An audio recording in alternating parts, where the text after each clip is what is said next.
the Bara Brith and butter pudding with Merlin liqueur, you will need a whole loaf of Bara Brith, such as Lewis's Bara Brith, some good local butter, and then for the custard, we've got local eggs, tea tangloist milk, flavoured with a little bit of vanilla extract, some sugar to sweeten, and finally the Merlin cream liqueur.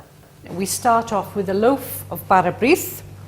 This is from Lewis Bakery, and you just do some nice thin slices. You could use a stale loaf for this. You don't have to use a fresh loaf or any other leftover fruit cake, or you could use bread, just stale bread. You can also use croissants or any other cake really, and vary the recipe accordingly. Then we're going to butter all the slices with softened butter, about 50 grams of softened butter.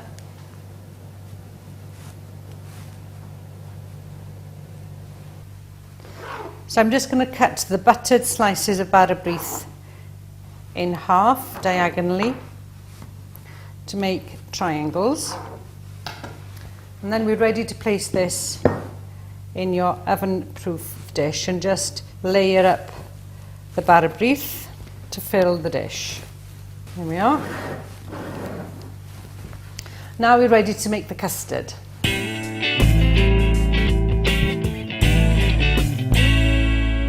So to make the custard, we need to warm some milk, and I've got 400 millilitres of tea tangloist full cream milk here. So we'll pour that into a saucepan, and we're going to flavour the milk with some vanilla essence. Now you could use a vanilla pod and infuse the milk with a vanilla pod, or an alternative way is just using 1 teaspoon of vanilla extract. So we're just going to leave that and bring the milk to the boil. While that's heating up, we're going to make the base of our custard, and we've got 3 free-range eggs here. So whisk those well, and to that we're going to add some caster sugar and whisk both together until they're blended.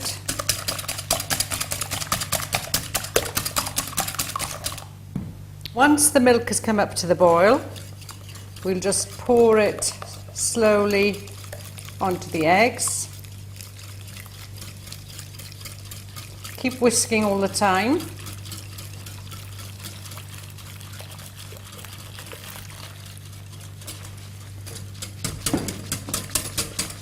And then finally, we're going to flavour this custard with some Merlin cream liqueur.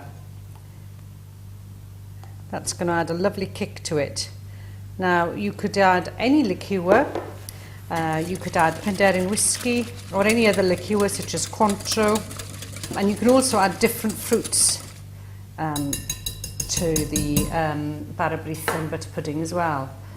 So what I'm going to do now is carefully pour this through a sieve over the Bara Brith. Now the sieve obviously is going to hold any of the skin of the milk and any of the eggy bits. So now that's ready to go into an oven, a low oven, gas mark 1, 140 degrees C, for about 20-25 minutes until the custard is just set.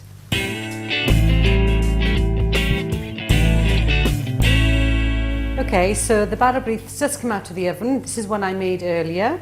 The custard is just set, as you can see, just pressing it, and it's perfectly cooked right through, but still a little bit soft. You can also make individual ones. We've done one here in a ramekin. You can serve it with either ice cream, creme fraiche, or some tea tangloist cream. And that's ready to serve.